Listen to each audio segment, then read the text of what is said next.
Donc, je disais, le thème d'aujourd'hui, c'est de reconnaître le bienfait de l'Éternel. Amen. Chaque enfant de Dieu doit reconnaître toujours le bienfait de l'Éternel dans sa vie. Nous ne devons pas être là devant Dieu comme toujours des mendiants. Nos âmes doivent toujours reconnaître le bienfait que Dieu a fait dans nos vies. Amen. Amen. Lisons Psaume 103, verset 2. Psaume 103, verset 2. Mon âme bénit l'Éternel. Mon âme bénit l'Éternel. Et n'oublie aucun de ses bienfaits. Et n'oublie de quoi? Aucun de ses Aucun de ses bienfaits. Amen. Merci ma sœur. Psaume 103, verset 2. C'est David qui dit ceci. Mon âme bénit l'Éternel et n'oublie aucun de ses bienfaits. Amen. Parce que David, dans sa profondeur, à chaque fois que David était dans la présence du Saint-Esprit, le Saint-Esprit montrait à David le bienfait que Dieu a fait dans sa vie. Le bienfait que Dieu a fait, a créé dans David. Amen. Chaque chrétien qui est né de nouveau doit reconnaître le bienfait de l'Éternel. Amen. Amen. Maintenant, quand nous reconnaissons le bienfait que Dieu a fait dans nos vies, nous devons les proclamer. Nous devons les témoigner. Nous n'avons pas à rester là à pleurer, de nous lamenter, de rester comme des mendiants. Amen. Amen. Dieu a fait beaucoup de choses dans nos vies. Dieu a fait beaucoup de choses dans la vie de chaque chrétien, chaque personne qui a accepté Dieu dans sa vie, chaque personne qui reconnaît que Dieu est le créateur des cieux et la terre, sur chaque personne qui reconnaît Jésus comme le Fils de Dieu et qui reconnaît aussi Jésus est Dieu. C'est pour cela que Jésus nous dit, croyez en Dieu et croyez en moi. Ayez foi en Dieu et ayez foi en moi. Est-ce que je parle à quelqu'un? Amen. Notre âme doit toujours reconnaître le bienfait de Dieu dans nos vies. Nous ne pouvons pas rester sur des situations, ancrés sur des situations qui est en face de nous. Dieu a fait plus que ça, frères, sœurs. Le Saint-Esprit veut aujourd'hui que nous sachions ce que Dieu a fait dans nos vies. Est-ce que quelqu'un comprend? Voilà pourquoi David, il connaissait tellement tout cela parce que le Saint-Esprit lui avait révélé le bienfait de l'Éternel. À chaque fois, son âme lui présentait autre chose. À chaque fois, son âme lui montrait autre chose. À chaque fois, son âme s'est positionnée sur une situation quelconque. David disait à son âme, toi mon âme, écoute-moi, tu dois bénir l'Éternel. Tu dois reconnaître ses bienfaits. Moi, David, je te dis de ne pas regarder ce que tu es en train de voir là. Moi, j'ai vu ce que Dieu, l'Éternel, a fait pour ma vie. Ce que Dieu, l'Éternel, a fait pour moi. Est-ce que le Saint-Esprit est en train de parler à quelqu'un? Mes amis, le problème que nous avons, il n'y a pas de changement dans nos vies à cause de ce que nous cédons. Nous cédons à notre âme. Nous cédons aux caprices de notre âme. Nous cédons à ce que notre âme nous présente. Ton âme va te présenter, par exemple, la douleur. Toi, tu vas te dire, oui, j'ai vraiment la douleur. Je l'ai dit à plusieurs reprises. Un esprit ne peut pas avoir la douleur. C'est ton corps adamique qui est de douleur. Ce n'est pas toi. Et encore ton corps adamique là, tu dois écouter les bienfaits de l'Éternel. Qu'est-ce que le bienfait de l'Éternel a fait à ton corps? Avec ces bienfaits, il a dit, ton corps est le temple de son Esprit Saint. C'est-à-dire, ton corps qui est douloureux ne t'appartient plus, appartient maintenant à l'Esprit de Dieu. Donc, une fois que mon âme me dit que j'ai une douleur, en fait, cette douleur-là, ce n'est pas moi. C'est le corps qui a cette douleur. Et la personne qui s'occupe de cette douleur-là, c'est la personne du Saint-Esprit, parce que Dieu m'a dit, mon corps est le temple de qui? De son Esprit Saint. Est-ce que j'ai même à prier là-dessus? Je ne pense pas. Personnellement, moi, je ne pense pas. Je dirais seulement, Saint-Esprit, occupe-toi de ton corps qui commence à avoir de douleurs.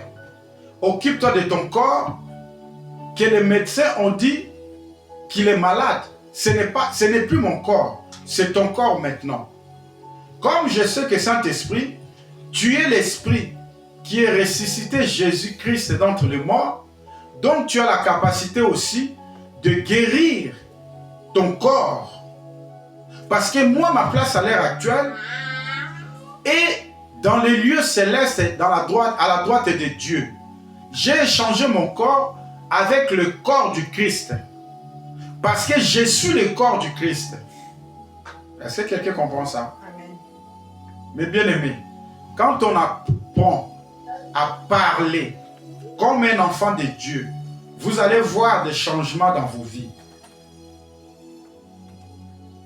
Si tu apprends à parler comme Dieu, comme un enfant de Dieu, tu vas voir des changements dans ta vie.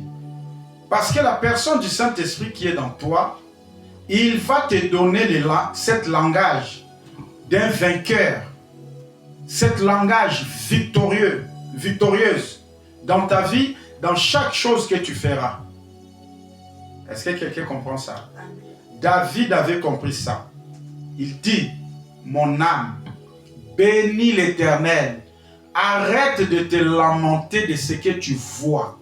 Arrête de te lamenter de ce que tu ressens. La réalité, c'est que ce que tu vois. Ce n'est pas ce que tu vois. La réalité est que tu es sauvé. Tu appartiens à Jésus. Tu appartiens à Dieu. Dieu a fait de toi, mon corps, son temple. Dieu a fait de toi son demeure. Je ne pense pas que ce Dieu-là acceptera que tu souffres, que tu aies des douleurs, que tu aies la maladie. Parce que son esprit qui habite en toi, mon corps, n'est pas un esprit de malade, n'est pas un esprit de douleur, n'est pas un esprit de chagrin, n'est pas un esprit d'affliction, n'est pas un esprit d'amertume, n'est pas un esprit d'impudicité, n'est pas un esprit du péché. Est-ce que quelqu'un comprend ça? Nous devons apprendre à parler comme des enfants de Dieu, pas comme les enfants de ce monde. Le monde sera là pour nous présenter ce qu'il a, ce qu'il est. Mais nous, la personne qui va nous présenter la véritable réalité de ce que nous sommes, c'est à la personne du Saint-Esprit.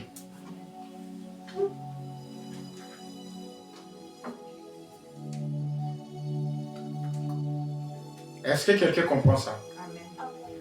David dit, mon âme bénit l'Éternel et n'oublie aucun de ses bienfaits. Frères, sœurs, pourquoi à chaque fois nous nous retrouvons dans une situation quelconque, nous oublions ce que Dieu a fait avant cette situation dans notre vie. Pourquoi nous oublions ça? La situation qui arrive dans ta vie, c'est pour la gloire de Dieu. Dieu veut se glorifier. Il veut se glorifier dans ta situation. Est-ce que quelqu'un comprend ça? Amen. L'ennemi pense que ça y est, je l'ai. C'est fini pour lui.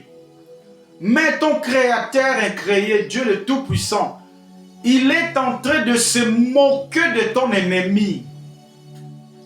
Il dit, regarde-moi celui-là, il ne sait pas que je veux me glorifier maintenant dans cette situation que ma fille, que mon fils est en train de traverser. Je veux montrer ma gloire. Je veux montrer que c'est moi qui a créé le ciel et la terre dans cette situation. Mais si tu me poses la question, frère Nancy, est-ce que cela a été la volonté de Dieu? Je dirais non, ce n'est pas la volonté de Dieu. Que tu aies toujours des problèmes afin qu'il se glorifie, non. Mais à chaque fois, il y a l'occasion que Dieu peut saisir pour se glorifier dans ta vie. Il ne manquera pas de le faire. Est-ce que quelqu'un a compris ça? Amen.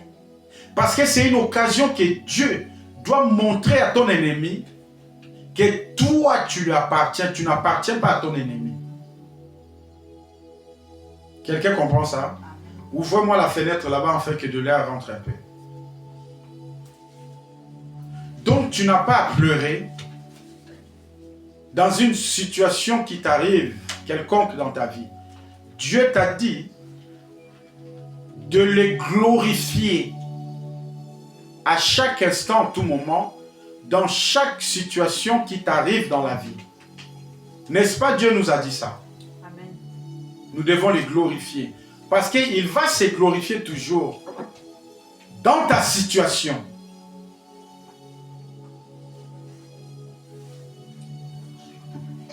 Quelqu'un comprend? Amen.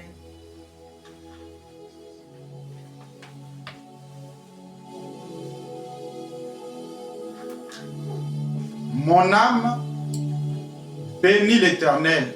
À chaque fois tu as un problème, à chaque fois il y a quelque chose négatif qui monte au fond de ton cœur, tu dois parler à ton cœur. Tu dois dire à ton âme, tu dois bénir l'Éternel. N'oublie jamais l'Éternel. N'oublie jamais ses bienfaits. N'oublie jamais ses bienfaits. Est-ce que quelqu'un a compris ça? Mon âme bénit l'Éternel. N'oublie aucun de ses bienfaits. Amen. Maintenant, nous allons voir quelques bienfaits de Dieu. Il y en a beaucoup. Nous allons voir quelques bienfaits de Dieu qu'il a fait dans nos vies afin que nous puissions dire à nos âmes de bénir l'Éternel, de ne pas oublier de ses bienfaits. Et avec le bienfait de l'Éternel qu'il a fait, que nous allons voir, Dieu nous demande de proclamer cela à chaque fois dans nos vies. Parce que tu dois proclamer les bienfaits de l'Éternel comme David l'a fait. Il a rappelé à son âme de bénir le bienfait de l'Éternel et de ne pas oublier tous les bienfaits que l'Éternel a fait. Amen.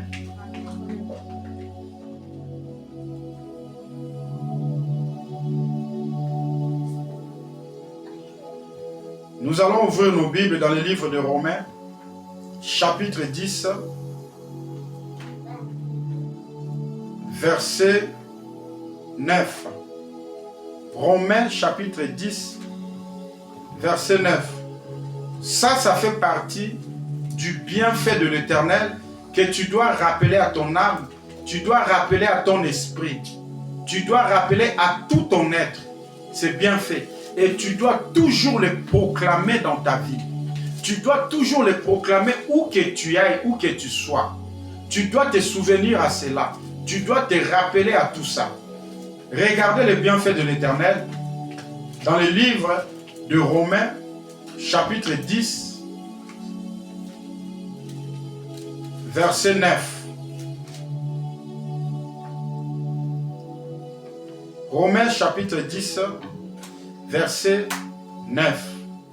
Allons un peu vite, s'il vous plaît. Il y a plusieurs bienfaits de l'Éternel. Et nous allons calmer cet enfant.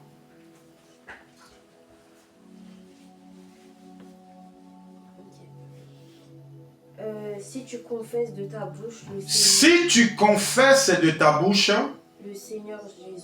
le Seigneur Jésus, si tu crois dans ton cœur, et si tu crois dans ton cœur que Dieu l'a ressuscité des morts, tu seras sauvé. Amen. Dieu t'a donné le nom de Jésus. Dieu t'a présenté Jésus qui est sa parole. Et il te dit, si tu crois en lui, tu seras sauvé. Ceci fait partie du bienfait de l'Éternel que tu dois rappeler à ton âme. Amen. Amen. Est-ce que tu comprends ça? Amen. Si tu confesses de ta bouche le Seigneur Jésus, et si tu crois dans ton cœur que Dieu l'a ressuscité d'entre les morts, tu seras sauvé. C'est-à-dire, tu es né de nouveau en Jésus-Christ. Tu es revenu dans la maison de l'Éternel en Jésus-Christ. Amen. Amen. Ça fait partie du bienfait de l'Éternel. Amen. Et maintenant, tu dois proclamer dans ta vie, tu dois rappeler à ton âme, à partir de ces versets, je suis né de nouveau parce que j'ai accepté Jésus, je crie en Jésus, il est le Fils de Dieu, je crie en lui et je suis sauvé. Donc je dois confesser que je suis né de nouveau.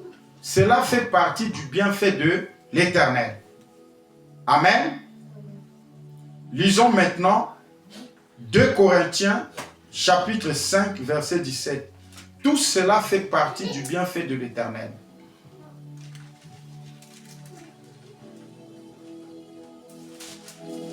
« 2 Corinthiens, chapitre 5, verset 17. » Et après, tout à l'heure, tu vas prophétiser là-dessus.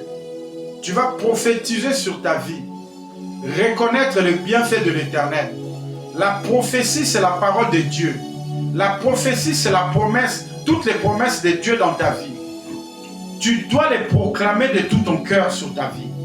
Tu dois les proclamer, les déclarer sur ta vie. C'est ça, la véritable et authentique prophétie que Dieu a décrété, a déclaré dans ta vie. Amen. Et cela permettra à ton âme de se rappeler de ce que tu décrètes, de ce que tu déclares sur lui et sur tout ton être. Lisons 2 Corinthiens chapitre 2 et 5 verset 17. Si quelqu'un est en Christ, il est une nouvelle création. Si quelqu'un est en Christ, est une nouvelle créature. Les choses anciennes sont passées. Les choses anciennes sont passées. Et voici toutes choses sont devenues nouvelles. Et voici toutes choses sont devenues nouvelles. Ceci est le bienfait de l'Éternel que nous devons rappeler à notre âme. Est-ce que quelqu'un m'entend? Est-ce que quelqu'un entend la parole de Dieu? Est-ce que quelqu'un est inspiré de ce que le Saint-Esprit lui rappelle en ce moment même? Si quelqu'un est en Christ, est une nouvelle créature, les choses anciennes sont passées et voici toutes choses sont devenues nouvelles. Frère, sœur, je voulais dire à quelqu'un ceci. Tu es une nouvelle créature en Jésus-Christ. Les choses anciennes sont passées. Autrefois, tu vivais dans la stagnation. Tu vivais dans la dépression. Tu étais oppressive. Dieu te dit, ces choses-là n'existent plus parce que tu es en Jésus-Christ. Parce que tu es né de nouveau en Jésus-Christ, tu deviens une nouvelle créature. C'est-à-dire ces choses-là, tu vivais sous l'oppression diabolique, satanique, démoniaque, de la sorcellerie, des envoûtements, tu n'en fais plus partie. Maintenant, tu es une nouvelle créature. Des choses nouvelles t'appartiennent maintenant. Tu dois vivre des choses nouvelles. C'est quoi ces choses nouvelles dans ta vie? C'est-à-dire la manifestation et la puissance du Saint-Esprit dans toi. Le Saint-Esprit va t'amener dans une autre dimension. Le Saint-Esprit va te faire voir des choses dans le royaume céleste. Le Saint-Esprit, il va t'amener dans le royaume des cieux, dans le royaume de Dieu, pour obtenir et ramener la mentalité de ces royaumes ici sur la terre, pour impacter ton environnement. Voilà ce que tu es. Et cela fait partie du bienfait de l'Éternel. Nous ne devons pas l'oublier. Est-ce que je parle à quelqu'un? Nous devons être conscients du bienfait de l'Éternel. David qui dit, mon âme bénit l'Éternel, n'oublie aucun de ses bienfaits.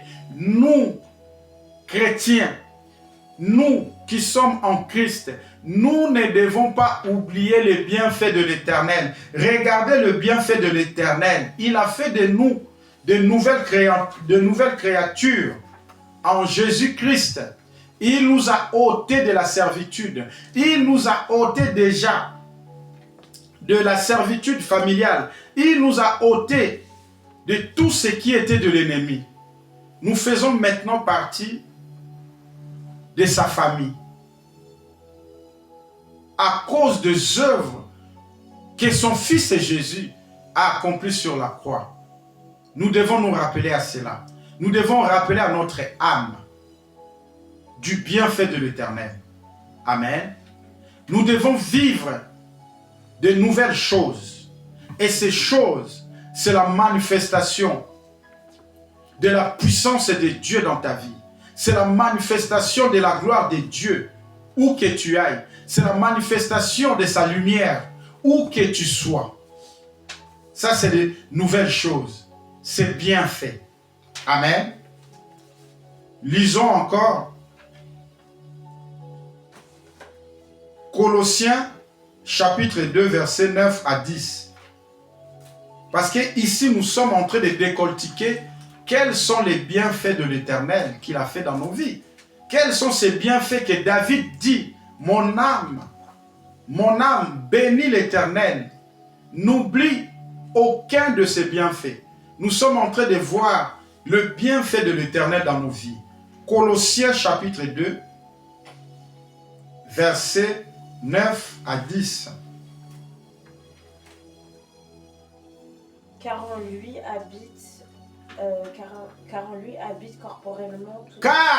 lui habite corporellement toute la plénitude de la divinité. Vous avez tous pleinement en lui. Vous avez tout pleinement en lui. Qui est le chef de toute domination. Qui est le chef de toute domination. Et de toute autorité. Amen. Ici, c'est le bienfait de l'Éternel qui nous a fait en Jésus-Christ.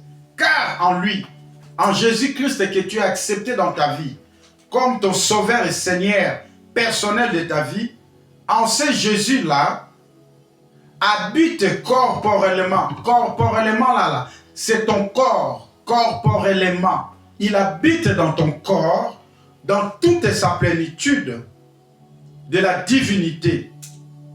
Est-ce que tu comprends ça? Parce qu'en lui, c'est Jésus-Christ de Nazareth que tu as accepté. Il est le chef de toute domination et de toute autorité. C'est-à-dire, là où tu es, tu possèdes la plénitude de la divinité à la personne de Jésus-Christ. Et c'est Jésus qui est dans toi te permet maintenant d'avoir l'autorité, la domination et l'autorité sur tous tes ennemis. Est-ce que quelqu'un comprend les bienfaits de l'Éternel que David a dit à son âme que son âme doit se souvenir du bienfait de l'Éternel. Il ne doit pas oublier aucun de ses bienfaits. Amen. Donc, ici dans ces versets, Dieu veut à ce que nous sachions que nous sommes complets. Tu es complet en Christ. Est-ce que je parle à quelqu'un? Est-ce que tu comprends ça? Tu n'es pas n'importe qui. Lisons maintenant Colossiens chapitre 1 verset 13. Tout cela fait partie du bienfait de l'Éternel, que ton âme doit les reconnaître, que ton âme ne doit pas oublier. Alléluia. Colossiens chapitre 1 verset 13. Il nous a délivrés de la puissance des ténèbres.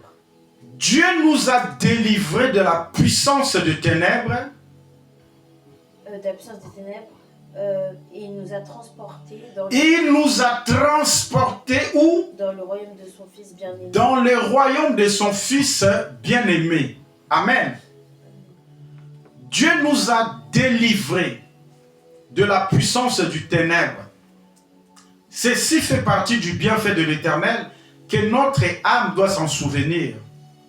Tu es délivré de la puissance du ténèbre. Tu es délivré de la puissance de la sorcellerie. Tu es délivré de la... Fermez la fenêtre s'il vous plaît. Tu es délivré de la puissance des occultistes. Tu es délivré de la puissance de n'importe quelle puissance de ténèbres qui exerce sa force sur toi. Dieu te dit, tu ne peux pas céder à ça parce que je t'ai déjà délivré à cela. Tu ne dois pas céder à ça. Tu ne dois pas accepter cela dans ta vie. Est-ce que je parle à quelqu'un? Tu ne dois pas retourner encore en arrière. Vois devant. Marche devant toi. Moi, l'Éternel, je suis avec toi. Tu n'es plus dans ce que tu vois.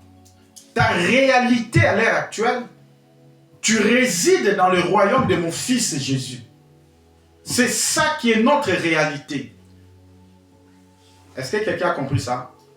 Le bienfait de l'Éternel, c'est quoi dans ces versets? Il nous a délivrés. Amen. Avant de continuer,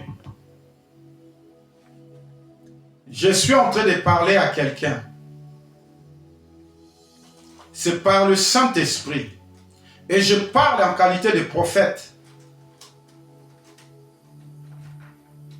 Je suis en train de parler à quelqu'un. En ce moment même, toi qui nous suis, toi qui écoutes cette parole, toi qui suis cette vidéo, je suis en train de parler à un homme. Je suis en train de parler à une femme. Et c'est le grand Jésus qui parle en moi. C'est le grand Jésus qui parle en moi par son Esprit Saint. Je parle à un homme. Je parle à une femme. Le je là, c'est le grand Jésus qui parle. Ainsi dit l'Éternel. Vous êtes sur une mauvaise piste que l'ennemi vous a présentée. Ce que vous êtes en train de faire, ce que vous êtes en train de combattre à l'heure actuelle, c'est une fausse piste que l'ennemi vous a présentée. Le Seigneur veut à ce que vous cherchiez sa face. Le Seigneur veut à ce que vous cherchiez sa volonté. Dieu est en train de parler à une femme ici. Dieu est en train de parler à un homme. L'amour que tu cherches à travers ta femme, l'amour que tu cherches à travers ton mari, Dieu te dit, la véritable amour se trouve en lui. Il est la source de l'amour. C'est lui qui imprègne cette pureté de l'amour dans ton mari, dans ta femme, sur tes enfants. Mais le Seigneur est en train de te dire à l'heure actuelle, l'ennemi, il t'a mis sur une fausse piste. Ce que tu es en train de combattre là, Ce n'est pas le vrai combat que Dieu attend de toi. L'ennemi t'a dévié sur les combats, le véritable combat qui devait te terrasser, qui doit être ancré au fond de tes entrailles. Parce que s'il réussit dans ce combat-là, ça sera fini pour toi. Je suis en train de parler à un homme. Je suis en train de parler à une femme. Ce que tu es en train de faire, ce que tu es en train de chercher, ce n'est qu'une distraction que l'ennemi a posée devant toi. Mais le véritable combat est ceci. L'ennemi cherche à détruire tes enfants. L'ennemi est rentré dans ta maison. Il est rentré dans ta maison pour détruire tes enfants. L'ennemi veut ôter tes enfants. Il veut te faire pleurer. C'est ça ton vrai combat. Tu dois t'élever. Tu dois rester dans la présence de Dieu. Le combat que tu es en train de faire, ce que tu es en train de chercher, la richesse de ce monde-là, ce que tu es en train de chercher, l'amour de ce monde, te fait oublier ce qui est le nécessaire. Le Seigneur te rappelle, il n'avait jamais abandonné Jésus. Quand Jésus était devant Ponce Pilate, devant tous ces gens-là qui combattaient contre lui, Dieu était là. Il veillait sur son fils. Le Seigneur te dit, ce que tu es en train de faire, tu es en train d'oublier. Ta priorité est de garder, d'intercéder sur tes enfants. L'ennemi est en train de détruire tes enfants. L'ennemi veut tuer tes enfants. Mais tu es sur une fausse piste. Tu combats pour l'amour. Tu combats pour les biens. Tu combats pour ton avenir. Tu combats pour ton mariage. Tu es en train de combattre pour ton travail. Tu es en train de combattre pour autre chose. Mais écoute, le vrai combat est sur tes enfants. L'ennemi veut combattre, veut détruire tes enfants. Le Seigneur est en train de te dire, toi qui me suis, toi qui attends cette voix, de changer ta position, de revenir vers lui. Parce que dans peu de temps, si tu ne fais pas attention, tu vas pleurer. Je parlais en tant que prophète. Il t'a donné ces enfants-là. Comme toute une femme, en étant jeune, veut toujours avoir les enfants, veut toujours avoir une bonne foyer, une bonne famille. Tu avais pleuré, demandé les enfants. Dieu t'avait donné les enfants. Tu avais demandé avoir les enfants avec cette femme, avec cet homme. Dieu t'a donné. Mais les enfants que Dieu t'a donnés là, sont des ministres de Dieu, sont des élus de Dieu. Dieu te demande d'être comme Marie, d'être comme Joseph, comme Marie et Joseph étaient avec le Seigneur Jésus-Christ. Dieu te demande de veiller sur tes enfants.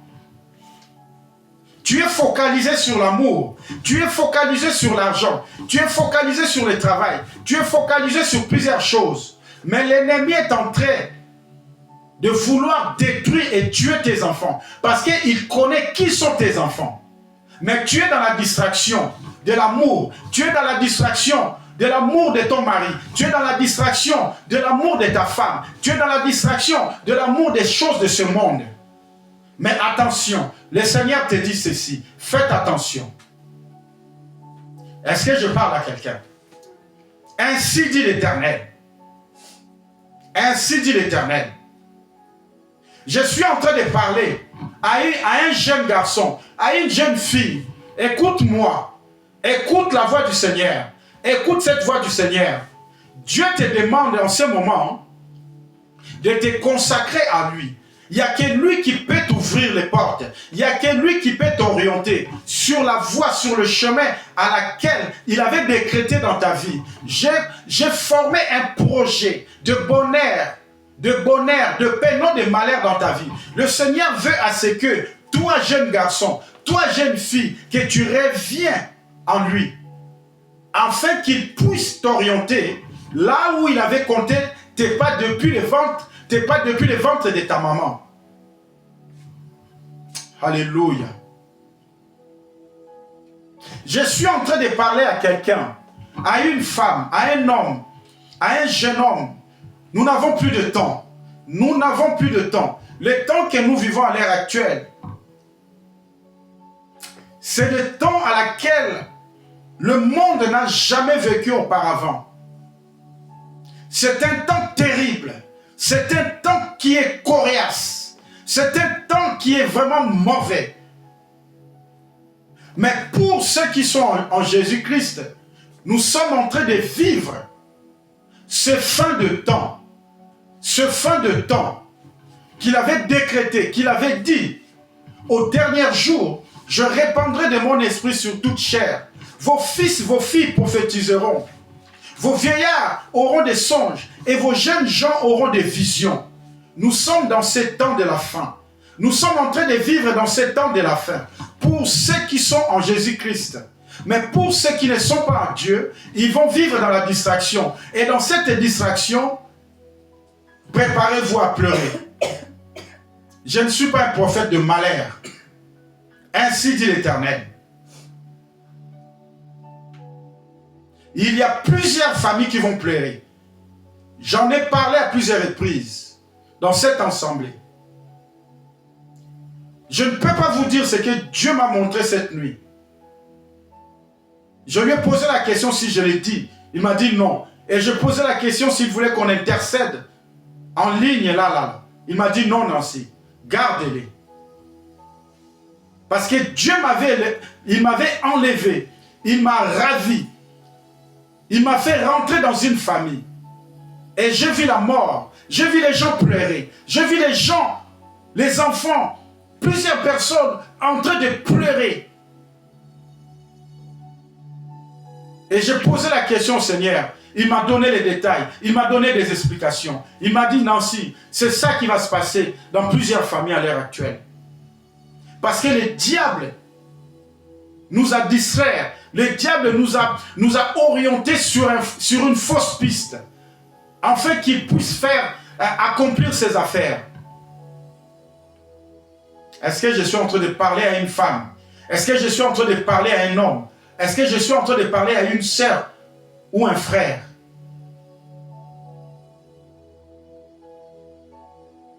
Tu es sur une fausse piste.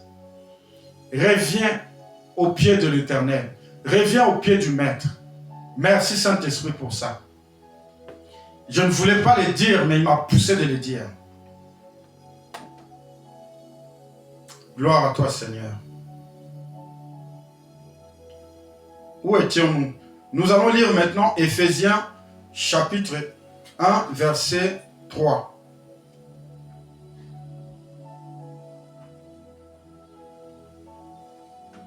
Éphésiens chapitre 1, verset 3.